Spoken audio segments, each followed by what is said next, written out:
Baie welkom by die voorlesing van die Afrikaanse Sabbatskoolles vir blindes en swaarsiendes. Hierdie lesse word voorsien deur die Wêreldkonferensie van die Sewende Dag Adventiste Kerk.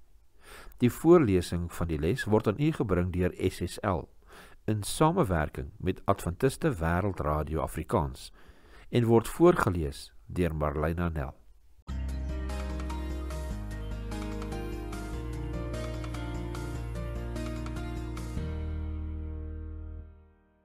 Dinsdag, 14 Oktober. Gedenk dit. Kom ons bid saam. Liewe Jesus, baie dankie dat U ons weer eens die voorreg gee om vandag hierdie studie te kan bestudeer. Liewe Heer, laat hierdie studie asseblief U wil in ons lewens geskied. Ons vra dit in Jesus naam alleen. Amen.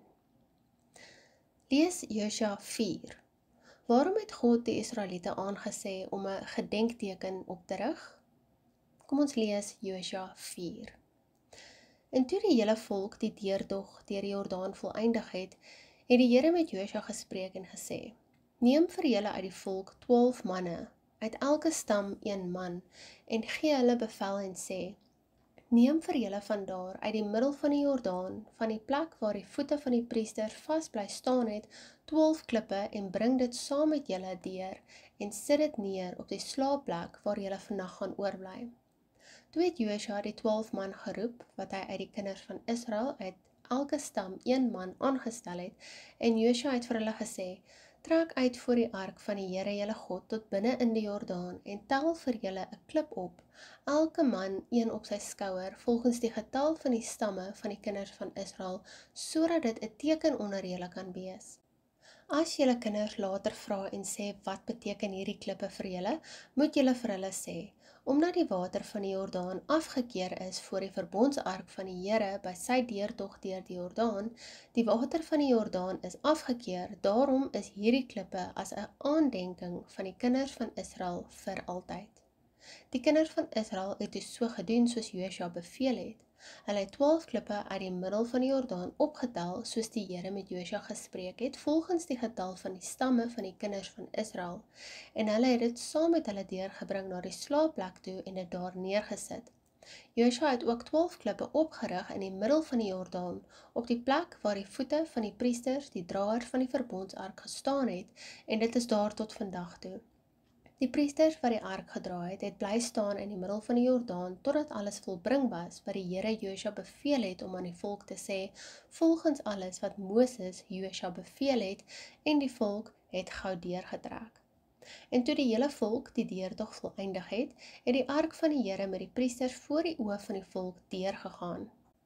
En die kinders van Reuben en die kinders van Gad en die halwe stamme van Manasse het gewapend voor die kinders van Israel deurgetrek soos Moses aan hulle gesê het. Omtrent 40.000 wat vir oorlog gewapen was, het voor die aangesig van die Here deurgetrek om te veg na die vlaktes van Jerigo toe. Die dag het die Here Josua groot gemaak vir die oë van die hele Israel, sodat hulle hom gevrees het, soos hulle Moses gevrees het al die dae van sy lewe. En die Here het met Josua gespreek en gesê: Gee bevel aan die priesters wat die ark van die getuienis dra, dat hulle uit die Jordaan uit opklim. Josua het daarop die priesters bevel gegee en gesê: Klim op uit die Jordaan. En toe die priesters wat die verbondsark van die Here gedra het, opklim uit die middel van die Jordaan, het die priesters skaars hulle voetsole gelig en die droë grond bereik, of die water van die Jordaan het na sy plek teruggekeer, soos dit gister en eergister op al sy walle geloop. En die volk het op die 10de van die eerste maand uit die Jordaan uit opgetrek en laar opgeslaan by Gilgal aan die oostelike grens van Jerigo. En daardie 12 klippe wat hulle uit die Jordaan geneem het Josua by Gilgal opgerig. En hy het met die kinders van Israel gespreek en gesê: Wanneer julle kinders later hulle vaders vra en sê, wat beteken hierdie klippe, dan moet julle dit aan julle kinders bekend maak en sê: Op droë grond het Israel deur hierdie Jordaan getrek, deurdat die Here julle God die water van die Jordaan voor julle laat opdroog het, totdat julle deurgetrek het, soos die Here julle God gedoen het met die Skelfsee, wat hy voor ons uit laat opdroog het, totdat ons deurgetrek het, dat al die volke van die aarde kan weet, dat die hand van die Here sterk is, sodat julle die Here julle God altyd mag vrees. Josua 4. Die doel van hierdie klippe was dat dit 'n teken moes wees in vers 6. Die oorspronklike Hebreëse term hiervoor is ot en word dikwels saam met die begrip wonders gebruik. Ot kan ook op bonatuurlike dade dui wat deur God verrig is, soos die wat in gisterse gedeelte van die les bespreek was, byvoorbeeld die pla in Egipteland. Dit kan ook simbool of aanduiding beteken, 'n uiterlike bewys van 'n dieper of bo-sintuiglike werklikheid. Lees gerus ook Eksodus 7 vers 3 en Deuteronomium 4 vers 34. Die reënboog is byvoorbeeld 'n verbondsteken, soos gesien in Genesis 9 vers 12 en 13. Die bloed wat aan die bodrempels en deurposte van die Israelitiese huise aangebring moes word, word ook 'n teken genoem in Eksodus 12 vers 13 en besonder belangrik is die feit dat die Sabbat ook 'n teken van die skepping van God se heiligmakende teenwoordigheid genoem word.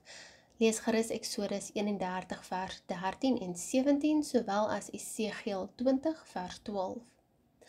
Hier in Josua 4 tree die begrip teken as 'n gedenkteken op, om elke nuwe geslag aan die wonderwerk van die trek deur die Jordaanrivier te herinner. Die term gedenkteken in vers 7, zikaron, is afgelei van die grondwoord zakar, om te onthou. Laasgenoemde is meer 'n passiewe daad waar jy skielik van iets onthou. Dit sinspeel op 'n onthou wat woord by daad voeg. Jy moet dienooreenkomstig optree. Deuteronomium 5 vers 15 sê vir ons, en jy moet daaraan dink dat jy in Egipteland 'n slaaf was en die Here jou God jou daarvandaan uitgelei het.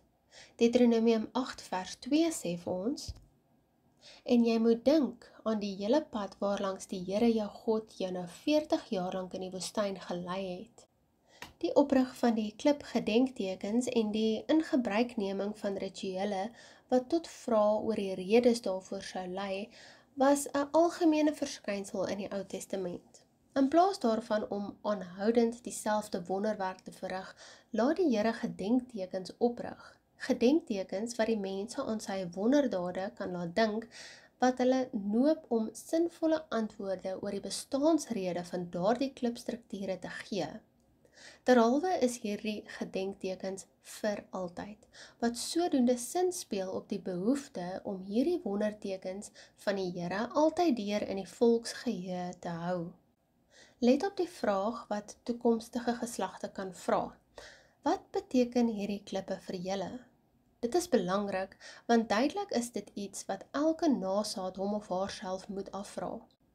Elke nuwe geslag moet dit internaliseer, self tot 'n besef kom wat hierdie klippe op 'n persoonlike vlak beteken. Die geloof in 'n wonderwerk verrigtende God se magtige dade herontdek.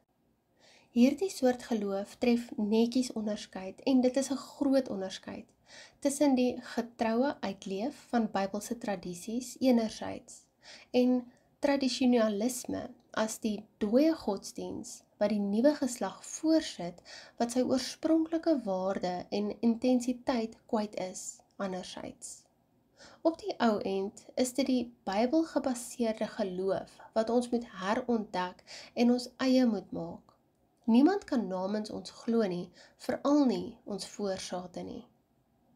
Dink aan jou persoonlike gedenktekens in jou wandel met die Here. Hoe herinner hulle jou aan die wonderdade wat hy al in jou lewe verrig het?